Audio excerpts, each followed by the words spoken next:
आपका स्वागत है मेरे YouTube चैनल देवभूमि में। दोस्तों, आज मैं आपके लिए एक स्टोरी लेके आया हूँ जो उत्तराखंड में प्रचलित देवता हैं, उनकी स्टोरी मैं आप लोगों के बीच में लेके आया हूँ। हरे कृष्णा हरे राम। दोस्तों, जय हो बाला गोरिया, मेरे मुखारबिंद पे विराजमान रहना, जो भी मुझसे गलती होगी गलती को क्षमा करना। दोस्तों, मैं आज बात करता हूँ भगवान बाला गोरिया, जिनको उत्तराखंड में गोलू देवता नाम से जाना जाता है अधिकतर, और हमारे इस सल्ट क्षेत्र में इनको गोयल नाम से पूजा जाता है और गोयल नाम से ही जाना जाता है दोस्तों।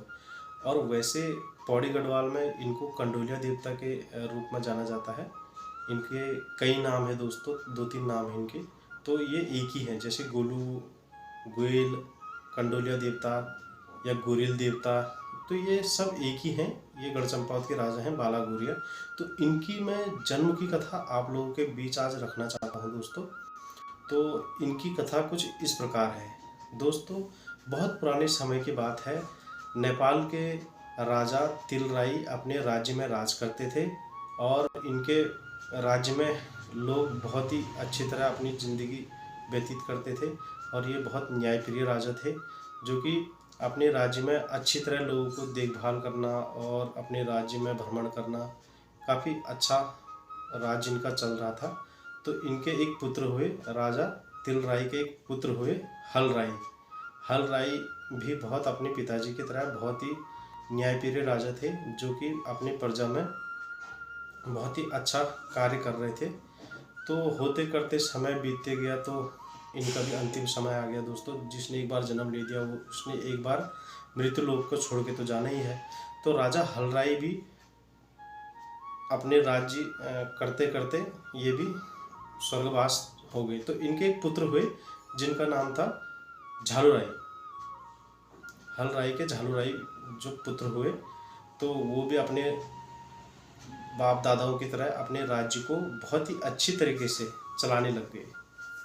धौली धुमाकोट नेपाल की बात है। उस समय एक क्षेत्र था जिस क्षेत्र को धौली धुमाकोट कहा जाता है।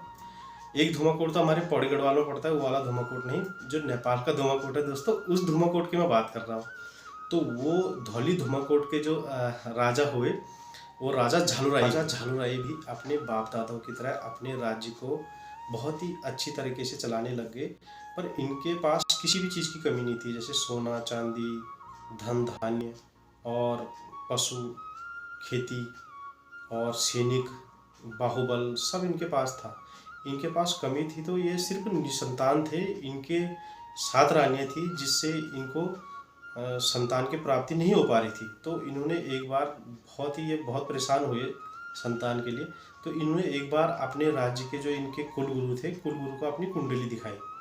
तो दोस्तों, इनके जो कुलगुरु थे उन्होंने कुंडली देखी और इनसे कहा कि तुम्हारे भाग्य में संतान की प्राप्ति का सुख नहीं है, क्योंकि ये जो तुम्हारी 7 रानियाँ हैं, इनसे संतान की प्राप्ति तुमको नहीं हो सकती। तुमको 8वीं शादी करनी पड़ेगी और तभी तुमको संतान की प्राप्ति हो पाएगी। तो दोस्तों, राजा बहुत एज के हो गए थे, वो काफ़ी बुढ़े हो गए थे। तो वो कहते हैं, मैं कैसे शादी करूँगा, कौन मुझे अपनी लड़की देगा राज्य में, और मैं कैसे शादी करूँगा। तो दोस्तों, वो अपने राज्य में एक बार घूमते घूमते गए और अपने सैनिकों को ले जाके तो अपने राज्य में भ्रमण कर रहे थे जंगल में। ऐसे उनने अपने राज्य को देखने के लिए का सोचा। तो ऐसे भ्रमण करते करते कि जंगल में चले गए दोस्तों। तो जंगल में गए तो वहाँ उनको एक तालाब के किनारे एक कन्या बैठी हुई मिली, जो कन्या शिव के ध्यान में मग्न थी। तो उन्होंने कहा कि आप कौन हो और आप इस तालाब में क्या कर रहे हो। तो उन्होंने कहा, ये तालाब मेरा है और मैं यहाँ पे भगवान शिव की तपस्या कर रही हूँ। तो दोस्तों, उन्होंने जब तालाब से पानी मांगा तो उनने पानी नहीं दिया। तो उन्होंने देखा तो उनका ध्यान 2 भैंसों पे था जो कि लड़ रहे थे। तो उनने कहा, तुम कौन हो। तो उनने कहा, मैं धौली धुमाकोट का राजा हूँ और मैं अपने राज्य में अपने लिए एक कन्या ढूंढने के लिए आया हूँ, और मैं इसलिए जंगल में आया था। तो मेरी सेना को, मुझे मेरे घोड़ों को प्यास लगी है, कृपया आप अपने तालाब से पानी दीजिए। तो उन्होंने कहा, पानी में एक शर्त मैं दूंगी, पहले आप 2 भैंसों की लड़ाई छुड़वाइए। अगर आप धौली धुमाकोट के राजा हैं, उनको ऐसा ललकारा कन्या ने। तो उन्होंने कहा ठीक है। तो राजा झालूराई बहुत कोशिश करते हैं पर वो उस भैंसों की लड़ाई को नहीं छुटा सकते हैं।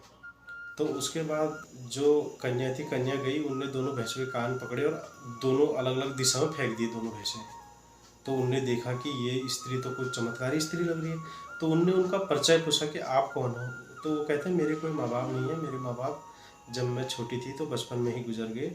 मेरे 5 भाइयों ने ही मुझे पाल पोस कर बड़ा किया। मेरे पंचदेव भाइयों ने मुझे पाल पोस कर बड़ा किया और मैं अपने भाइयों के ही साथ यहाँ रहती हूँ। तो वो उनका राजा झालूराई को अपने भाइयों के पास ले गए और वहाँ उनकी बात हुई। और एक दूसरी कहानी के अनुसार वो कहते हैं कि एक मेरे भाई हैं, उन पे कोढ़ है और आप उनसे घृणा मत करना। एक दूसरी कहानी के अनुसार ये है, बात भी है।